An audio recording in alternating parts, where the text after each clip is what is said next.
Olá, tudo bem? Seja bem-vindo, bem-vinda. Esses dias me mandaram uma pergunta assim, não querendo ser desrespeitoso, mas já te desrespeitando. Você já pagou pra receber ensinamento espiritual? Você paga pra receber ensinamento espiritual? Os gurus cobram pra dar ensinamento espiritual? Vamos falar sobre isso. Vamos falar sobre cobrar por ensinamento espiritual, sobre vender espiritualidade, sobre trabalhar com espiritualidade, trabalhar com conhecimento espiritual, em que lugar eu me entendo nisso, quando que isso é legítimo, quando que isso é ilegítimo. Eu tive muitos anos pra pensar sobre isso. Muitos de vocês me ensinaram coisas preciosas aqui, viu? Alguns pentelhos. Tipo você, Edu. Não, mas foi uma pentelice que eu acolhi, assim. Você me puxava a orelha dizendo, para de pedir desculpa por vender teu trabalho. É seu trabalho. Então, vamos conversar sobre isso? Vamos refletir sobre isso? Você que vai falar, esse vídeo não me interessa. Sossega. Assiste, porque isso tem a ver com você. Tudo tem a ver com a nossa vida como um todo. Não é só porque, eu consumo espiritualidade, eu não consumo espiritualidade, eu acho certo, eu acho errado. Tudo que é do humano tem, por Deus do céu, que te interessar pra enriquecer a sua capacidade de analisar o mundo, mesmo que você discorde pra cacete de mim. Fala mal de mim aqui embaixo. Xinga, esperneia, arranca as calças, pisa em cima, tipo aquele menino que a mãe proibiu de jogar videogame e quis enfiar o controle remoto no...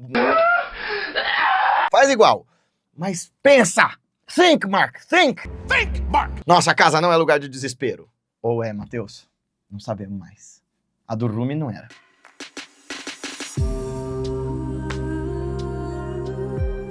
Vem, seja você quem for, deixa seu joinha, seu desjoinha, seu comentário e vem estudar com a gente, vamos fomentar a nossa sangue online. Aliás, para quem se torna membro do nosso clube de membros, vocês recebem vídeos, lives e conteúdos exclusivos que ficam disponíveis só para vocês. Tipo as lives. As lives, elas agora vão ficar todas só no clube de membros. E é isso, as lives antigas, essas coisas todas, estão só para quem é membro do canal. Entrevistas, essas coisas e tal. Para você que quer ser um sadaquinho, a gente já tá começando vendendo coisa. Estamos falando se isso aqui é certo, ó. Toma essa publicidade na sua cara. Mas de verdade, ó, nosso clube de membros, ele serve exclusivamente para bancar as edições do canal. Eu e o Matheus não ficamos com nada disso, né? Ele falou que deu até vontade de chorar. Quer um abraço, Matheus? Falhou, garganta. Isa, dá um abraço virtual do Matheus. O YouTube não dá monetização para isso, mas a gente tem o clube de membros que tem um monte de conteúdo exclusivo para fazer o canal ser cada vez melhor. E agora tem 6 aulas exclusivas do nosso curso do Raja Yoga lá para quem é membro do canal. E ó, custa R$15 a modalidade mais barata. Se você quer ajudar muito, a gente tem uma outra que é 40. Então assim, R$40, cara, você não compra nem um Big Mac hoje em dia. E não é nem mentira. Antigamente o Big Mac era R$10, tudo. Agora, você que não sabe do Big Mac, ó, é isso. Sabe por quê? O Big Mac é um índice econômico, real. Economistas sérios medem o poder de compra e de consumo das pessoas pelo índice Big Mac de cada país. Ó que loucura. Fique com essa informação, vocês também. Então é isso, tem 6 aulas lá. Quais são, Matheus? É uma do Lago Vakyavruti, Introdução ao Vedanta e o Tantra, 2 aulas sobre os segredos dos nomes de Deus, uma aula sobre o Amritalaya, que é esse texto aqui, e Evangelho de Ramakrishna.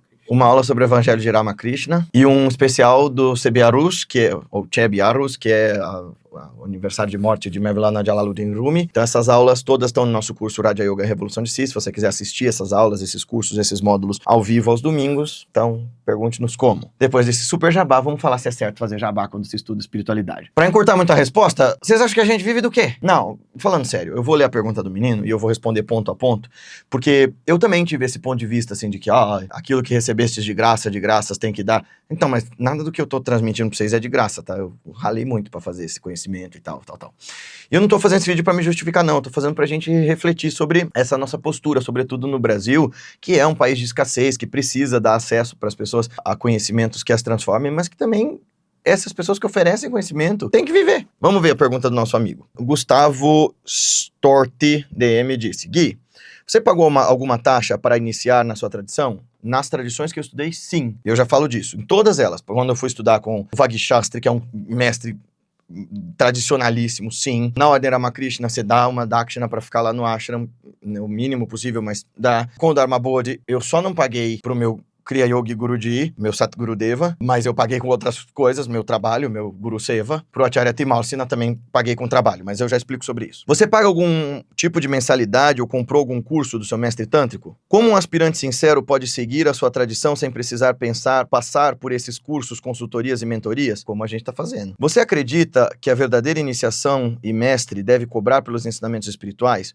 Digo ensinamentos espirituais não apenas responder aos anseios e dúvidas profundas do discípulo, mas também as palestras dos mestres, os segredos místicos e as iniciações da tradição. Tradicionalmente, no esquema mestre-discípulo, isso era pago. Como é hoje? A relação com o mestre, você, discípulo, nós, obrigado, mas eu não sou... Enfim, também foi comercializada com a venda desses cursos. OBS, não estou criticando o trabalho no seu instituto, apenas gostaria de entender sua visão sobre o tema. Valeu, Gu. Eu acho que tá na hora mesmo da gente falar sobre isso. Vamos de trás para frente. Na tradição, os grandes gurus dos tempos antigos cobravam por seus ensinamentos? Sim, o nome disso é Guru Dakshina. Você tem isso dentro até das Upanishads, quando reis davam rebanhos inteiros para mestres que respondiam suas perguntas.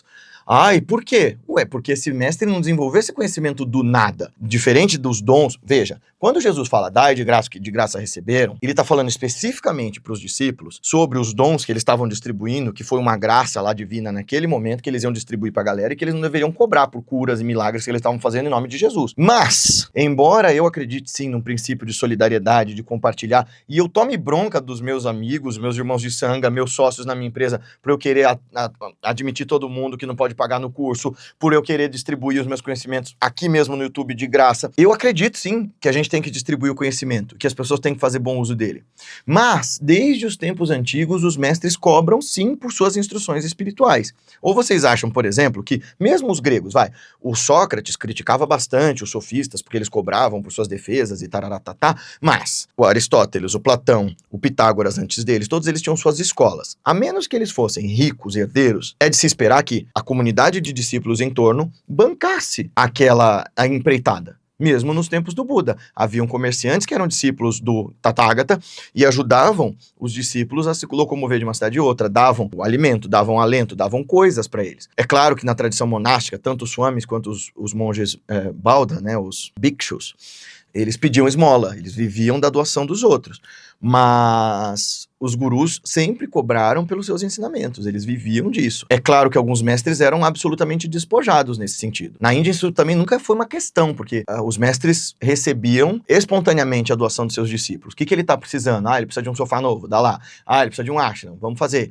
O Ramana mesmo, ele não abria a boca, mas o Ramanashram se construiu em torno dele sem ele falar nada sobre isso. Porque as pessoas tinham esse bom senso de saber que a organização em torno do trabalho é o que garantiria que ele continuasse. O Yogananda fala isso, que na Índia o guru senta em Samadhi e o ashram se constrói em torno dele, que nos Estados Unidos ele que tinha que ensinar os discípulos a empreender e gerar dinheiro e gerar renda para que as coisas prosperassem. O trabalho do Yogananda não teria sido nada se não existisse. Veja, a Self-Realization Fellowship, eles cobram pelos ensinamentos para serem levados lá. E não é porque, nossa, como eles são materialistas. Meu Deus, eles mandam os ensinamentos por carta. E todo esse trabalho dos monges, ainda que eles sejam monges, que não usem nada exceto as roupas que eles têm no corpo, eles têm que comer, eles têm que dormir, eles têm água de luz, eles têm conta de luz. Água de luz é bom, né? Conta de luz, conta de telefone, e os envios, e o preço de fazer esses livros e tudo mais. Então, desde os tempos de Yajnavalkya, desde os grandes Maharishis, é inclusive necessário pagar pelo ensinamento espiritual, porque não fazê-lo incorre em papam, em adharma, é um pecado. Em que sentido?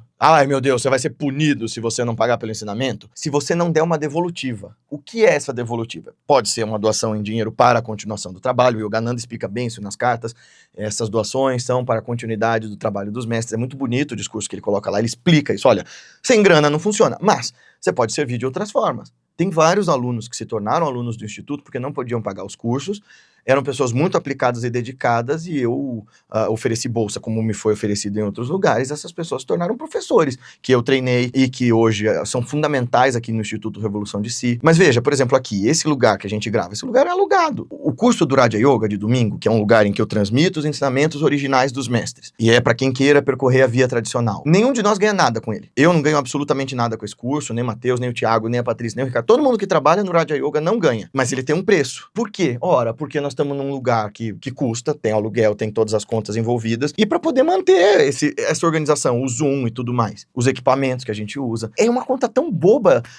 E na Vimacha, como funciona, né, com o meu guru tântrico? Bom, os cursos, e o Acharya é muito reticente com a ideia de cobrar pelos ensinamentos dele. E todos nós, discípulos dele, dizemos, se o senhor quer ter uma organização que perdure, a gente vai ter que rever essa sua relação com o dinheiro, porque eu entendo mesmo ele querer distribuir gratuitamente os conhecimentos. Eu entendo, inclusive a história do Acharya é muito legal, porque ele ouviu de um aluno que ia pagar uma fortuna obscena por uma iniciação tântrica, e aí esse aluno estava vendendo maconha numa universidade lá em San Diego, para obter esse dinheiro. E o Acharya ficou em choque e falou, vem na minha casa no sábado. Ele deu a iniciação completa pro menino e falou assim, só me prometa que você não vai mais vender droga para levantar dinheiro para pagar iniciação nenhuma. Agora você é meu discípulo. Então, beleza, isso é uma condição. Mas o que acontece? A Vimarsha tem um sistema de doações, tem um monte de gente, sobretudo os indianos, tem essa consciência de esse trabalho precisa prosperar, então a gente tem que doar para isso. E depois que os cursos são dados gratuitamente, eles ficam lá disponíveis e são pagos para você assistir de novo. No caso da minha iniciação com ele não cobrou dinheiro, mas assim que eu fui receber a segunda iniciação, ele me falou isso. Ele disse assim, para você receber os conhecimentos de um guru, você tem que pagar por eles, então sirva na Vimarsha. E aí o que eu fiz, porque essa segunda iniciação foi justamente quando ele veio pro Brasil, eu fiz aquele monte de vídeos com o Danilo para divulgar o trabalho dele, eu que movimentei meus conhecidos na USP, meus conhecidos no IEP, para poder fazer os eventos com ele aqui. Eu estava envolvido direta e indiretamente com os eventos que foram organizados em torno do trabalho dele, e para mim aquilo foi o jeito de fazer Guru Seva. E isso é uma coisa importante, Guru Seva é servir ao mestre, ou servir ao trabalho do mestre. E não é só para que você faça o trabalho dele continuar, para você moldar o seu caráter também. O Swami Rama, quando foi mandado a pedir esmola, ele que era todo um almofadinhas, é um difícil trabalho esse negócio de servir ao outro, de humildar-se, de condicionar-se a servir numa causa, né? Mas sim, tem a Vimarsha, por exemplo, agora tem uma sede, tem-se que pagar mensalidade, aqui a gente paga mensalidade. Como um aspirante sincero pode seguir na sua tradição sem precisar passar por esses cursos, consultorias e mentorias? Bem, você tem duas opções, ou você se interna no monastério, ou você vai por essas vias modernas, porque é o seguinte, eu conheci um guru védico tradicional, ele exigia que seus discípulos abandonassem tudo. Eles não eram monges na iniciação, mas eles ficavam ali com ele estudando, sem título e sem nada, estudando os Vedas, num lugar secreto e trabalhando pelo ashram, fazendo as atividades do ashram, limpando as coisas, cuidando das coisas. Aliás, desde os tempos antigos, você paga para ficar no ashram. Os gurukulas antigos, as crianças iam lá para aprender com os gurus e os pais pagavam esses gurus para cuidar, ensinar e proteger essas crianças. E essas crianças não só iam pagar para estar lá, mas elas iam fazer serviços lá. Qualquer mosteiro é assim, você vai pagar para poder aprender os ensinamentos, aprender a meditar, mas para limpar o banheiro, para limpar a cozinha, para cozinhar, para fazer essas coisas todas. É que a ideia de servir para nós é muito ofensiva hoje em dia. E assim, ter um momento de entrevistas com o teu professor, toma tempo desse professor. Então, se é um trabalho dele, e no meu caso, vamos lá, você acredita que a verdadeira tradição, que a verdadeira iniciação e mestre deve cobrar pelos ensinamentos? Eu acho que tem que cobrar sim, não em dinheiro, mas em outras formas de dedicação e lealdade e serviço. Meu mestre falava isso, meu preço para vocês é que vocês acordem bem cedo para meditar. 4h30, tá? E aí assim, Lahiri Mahashaya cobrava Guru Dakshina. Ele tinha um preço estabelecido lá e que quem não podia pagar ficava lá numa caixinha. O discípulo que podia pagar mais, ele pagava 2, porque aquele discípulo que não pudesse pagaria por ele. E o que Lahiri Mahashaya fazia com esse dinheiro se ele passava até necessidade? Ele mandava isso para a sanga do guru dele, Babaji Maharaj. Nossa, mas o Babaji é um avatar. Para com essa loucura. Existia uma sanga de sadhus vivos, de carne e osso, e esse mestre recebia esse dinheiro para poder dar comida para os discípulos que ficavam ali em volta dele. E era a forma de Lahiri Baba oferecer a gratidão dele ao guru dele. E a gente, quando lê isso a primeira vez, fica até horrorizado. Por quê? Porque tem essa loucura que a gente aprendeu com uma deturpação do ensinamento cristão, sobretudo depois do espiritismo, de que tudo tem que ser feito de graça. Então, de graça uma ova, porque você está gastando tempo, energia e tudo mais. No meu caso, por que eu cobro pelos cursos? Ora, porque essa é a minha formação. Eu me formei não só como filósofo, mas também como yogi e agora como terapeuta. Fiz pós-graduação no Einstein, estou fazendo pós-graduação no IGEP para poder atender, para poder orientar. Então, assim, é trabalho. Então, a menos que um mecenas, tipo James Lin, apareça no instituto e fala assim, fica tranquilo, não se preocupa mais com nada. Eu ia ficar muito feliz de oferecer esses cursos todos gratuitamente. Ficaria, até certa parte. Então ficaria porque eu sei que acessaria pessoas que precisam de ajuda e tudo mais. Mas por outro lado eu sei que o Deus dos nossos tempos é o dinheiro. E as pessoas não dão valor àquilo que elas recebem de graça. Não dão mesmo. Então, em certa medida, o cobrar pelo ensinamento também tem a ver com isso. Com a pessoa dar o valor devido daquilo. Nesse ethos. Eu nunca me eximi de aceitar alunos que não pudessem pagar. Eu sempre dei aulas gratuitas em escolas, em instituições de caridade. Levei aulas de meditação até para a Amazônia, para comunidades ribeirinhas. Eu realmente faço trabalho voluntário desde cedo. Mas eu sei dividir o que é meu trabalho orientador espiritual, como terapeuta, como palestrante executivo, como professor e como acharya, yoga acharya. No meu caso específico, a gente não cobra pela iniciação da cria, por exemplo, porque para mim isso não é vendável no meu caso. O que a gente sugere é uma Guru Dakshina que é feita para o instituto, para quem pode pagar. Mas, de novo, Eu não sei porquê do escândalo com isso. Para mim, o que é problemático é quando as pessoas vendem ensinamentos espirituais sem profundidade, sem autorização e sem tradição, quando o único objetivo dessas pessoas é lucro e não a sustentação de um trabalho, a continuidade de um trabalho, né? Quando a ideia de vocês, ao fazerem uma formação de yoga ou de meditação, é ficar rico com isso, me preocupa, porque é o caminho do não ego, mas ele precisa se manter, a gente precisa viver, a gente precisa comer, a gente precisa dormir, ora essa. Não é uma coisa tão difícil de se pensar. Veja, mesmo aquele guru lá do Himalaia, que eu encontrei, que eu conto lá no vídeo do meu encontro com Bhairava, mesmo ele quis me cobrar pra começar a me ensinar. Ele mandou nas mensagens, mostro pra vocês, o cara era um cara que vivia com uma tanga em volta da cintura nos Himalaias, e ele falou, sim, mas agora você vai ter que me pagar X dólares pra começar a passar as coisas pra você. Então ele é um mestre falso. Grow up, sabe? Cresce, porque não é isso. Tem essa tradição do Guru Dakshina, de você fazer uma oferta de gratidão pelo ensinamento que você está recebendo. O Acharya Timalsina me disse isso. Receber o ensinamento sem dar nenhuma devolutiva à tradição, nem mesmo na forma de serviço, é roubar o ensinamento. É literalmente roubar. Você está se apropriando do indébito. Você não fez nada para obter aquilo, exceto tomar para si e levar embora. E eventualmente sair reproduzindo, eventualmente sair contando para os outros que você conhece uma coisa. E eventualmente querendo você cobrar sobre isso. Entende? Nós vivemos num tempo que exige esse tipo de coisa. E a gente pode lidar com isso com tranquilidade e neutralidade ou dar chilique. Eu acho que o que dá legitimidade ao ensinamento é o quanto ele transforma a vida das pessoas. E como que essa venda é feita. Eu faço isso de forma muito honesta com vocês. Eu digo, inclusive, para onde vai o dinheiro. Olha, do clube de membros é para pagar a edição do canal, não ganho nada com isso. Do Raja Yoga também não. Guilherme, como é que você vive? Eu vivo dos cursos que eu dou, dos atendimentos que eu faço. E eu me preparei para isso. Ora, eu tô começando mestrado, tô começando doutorado, fiz um mestrado, fiz pós-graduação. Eu tenho aquelas qualificações que a sociedade exige para que eu diga, olha, eu sou um profissional no que eu faço. Então, além de eu ser um discípulo da tradição, eu também me preparei para isso. Aí eu falei para vocês que eu fui estudar com o Vaggi Shastri, que era um guru tradicionalíssimo. Eu paguei em dólar pra aprender com ele. E quer saber? Ele no 5º dia ficou doente e eu não recebi o resto do curso. E eu nunca recebi esse dinheiro de volta, porque no entendimento do filho dele eu não paguei o curso, eu dei uma oferta de gratidão pelo ensinamento, que tinha um preço, mas eu paguei, né? Então, funciona assim.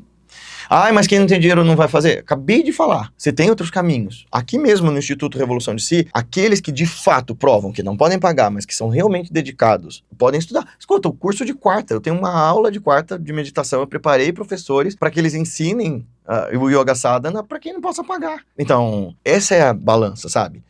Você cobra de quem pode, porque o trabalho precisa acontecer, o trabalho precisa continuar, e aqueles que não podem, se tiverem real sinceridade, demonstrarem verdadeira devoção e vigor para perseguir o caminho, para buscar e fazer com disciplina, aí a gente dá um jeito. Mas essa é a minha visão sobre isso. É isso. Até mais.